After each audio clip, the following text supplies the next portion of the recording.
Assalamualaikum warahmatullahi wabarakatuh. Perkenalkan, nama saya Maisaro.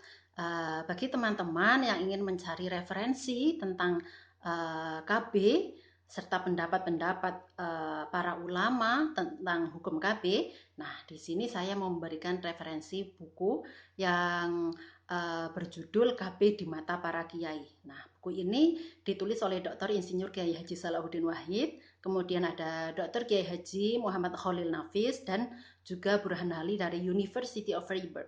Nah, buku ini diterbitkan oleh PT Smartcon Indonesia, perangkumnya yaitu Tototi Suparto, dan yang menyunting yaitu Ruslani, dengan jumlah halaman 224 halaman yang terbit pada tahun 2017.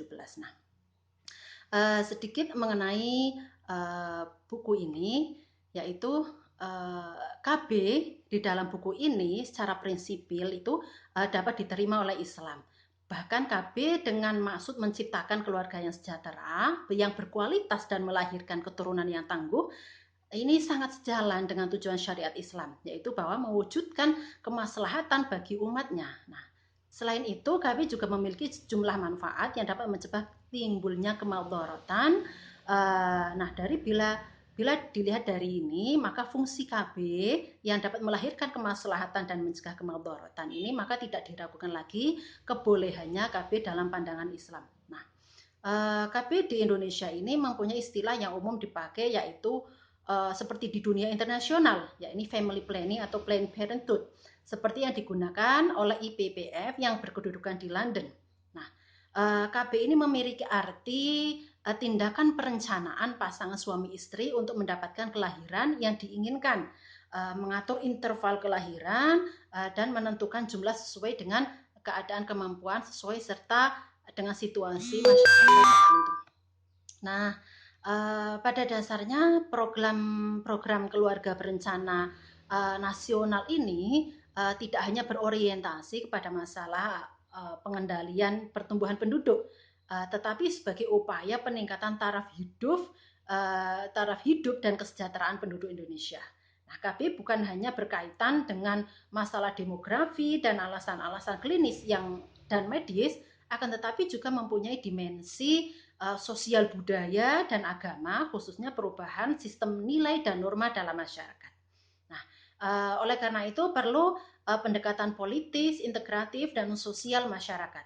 Hal ini semua untuk memaksimalkan kesepakatan dan dukungan politik pemerintah menjadi bagian integral pembangunan nasional, serta dilaksanakan dan mendapat dukungan masyarakat termasuk tokoh agama. Nah, kemudian di dalam buku ini juga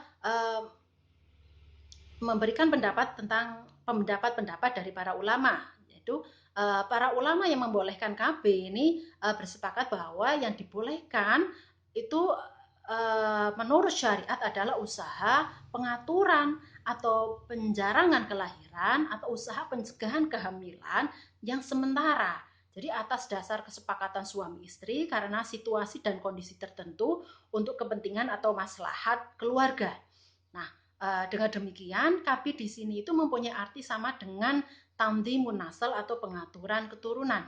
Nah, sejauh pengertiannya, tanzimun nasl ini berbeda dengan tahdidun nasl atau pembatasan keturunan dalam arti pemandulan dan aborsi, maka KB yang seperti itu dilarang.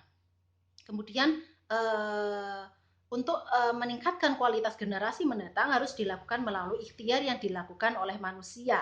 Allah telah memberikan manusia anugerah berupa akal budi, hati, dan kreativitas yang dapat digunakan untuk mewujudkan kesejahteraan di muka bumi. Nah, Allah hanya menyediakan bahan dan bekalnya. Selebihnya manusia wajib berikhtiar untuk mewujudkan kesejahteraan, meningkatkan kualitas hidupnya. Nah, buku ini selain memuat berbagai pendapat para ulama atau kiai, juga memunculkan sisi lain dari KB, termasuk dari pandangan dunia barat, kemudian KB dalam pandangan medis, kemudian dijelaskan secara sistematis dan ditulis juga secara jelas.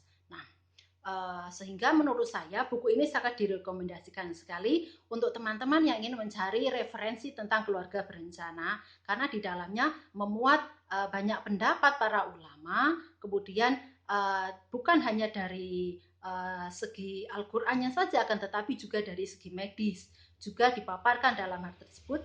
Antara medis dengan Al-Quran ini sangat berkaitan. Demikian dari saya, semoga bermanfaat. Wassalamualaikum warahmatullahi wabarakatuh.